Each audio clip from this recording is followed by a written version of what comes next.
రాజకీయాల్లో ఆయనది సుదీర్ఘ ప్రయాణం. 6 సార్లు ఎమ్మెల్యేగా ఘన విజయం.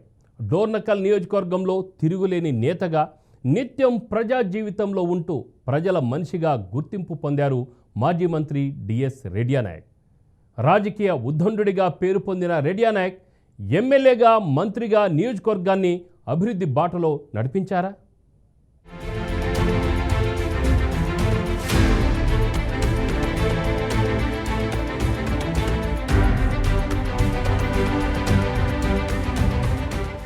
డోర్నకల్ నియోజకవర్గంలో రాజకీయ ఉద్దండులుగా పేరు పొందారు మాజీ మంత్రి డిఎస్ రెడ్యానాయక్. డోర్నకల్ నుంచి ఆయనను ప్రజలు 6 సార్లు ఎమ్మెల్యేగా గెలిపించారంటేనే ఆయనకు నియోజకవర్గంలోని ప్రజల్లో ఎంత పేరు ప్రఖ్యాతులు ఉంటాయో అర్థం చేసుకోవచ్చు. ప్రజల్లోనూ ఆయనకు మంచి పేరే ఉంది. నిత్యం ప్రజలకు అందుబాటులో ఉంటారని ఆయన అనుచరులు చెబుతుంటారు. పగలు రాత్రి అనే తేడా లేకుండా ప్రజలు ఎప్పుడొచ్చినా వారి సమస్యలు తెలుసుకుని పరిష్కరిస్తారని కూడా చెబుతుంటారు.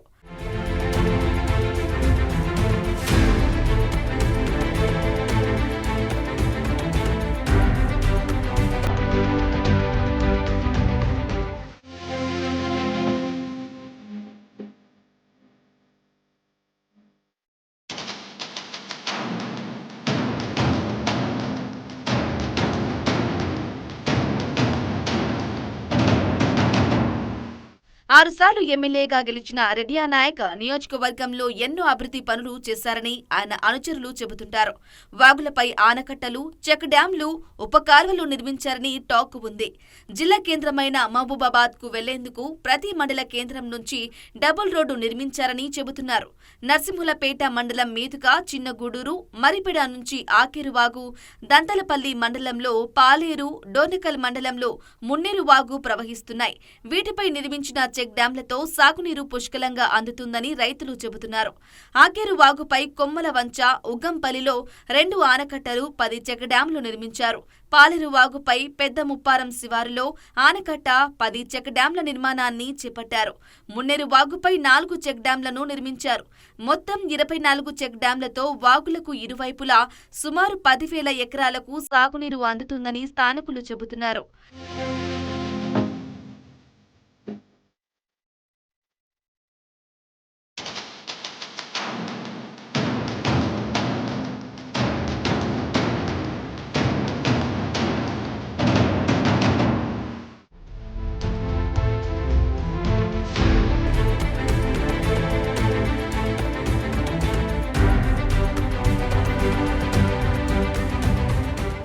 ఇక నియోజకవర్గంలోని అన్ని గ్రామాలు, తండాలకు సుమారు 500 కిలోమీటర్ల మేర తారు రోడ్లు వేయించారని రెడ్యానాయక్ అనుచరులు చెబుతున్నారు.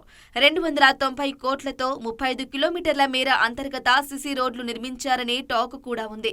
అంతేకాదు నియోజకవర్గంలో 2366 డబుల్ బెడ్రూమ్ ఇళ్లను మంజూరు చేయించినట్లు తెలుస్తోంది.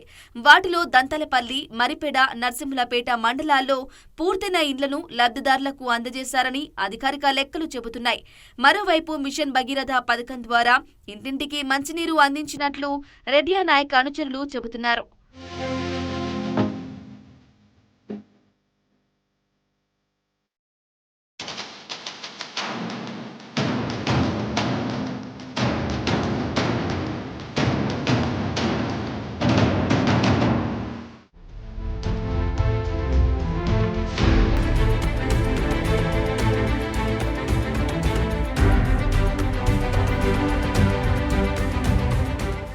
రెడ్యానాయక్ ను ప్రజలు 6 సార్లు ఎమ్మెల్యేగా గెలిపించి ఆదరించారు. దీంతో ఎంతో కొంత అభివృద్ధి అయితే చేశారు రెడ్యానాయక్. అయినప్పటికీ నియోజకవర్గ ప్రజల్లో డోర్నకల్ అభివృద్ధి పడకేసిందనే అసంతృప్తి మాత్రం ఉంది. దాంతో మొన్నటి ఎన్నికల్లో రెడ్యానాయక్ ను ఓటర్లు ఇంటికి పరిమితం చేశారు. ఏదేమైనా నియోజకవర్గంలో రెడ్యానాయక్ పై పాజిటివ్ టాకుతో పాటు నెగటివ్ టాక్ కూడా మూటగట్టుకున్నారు.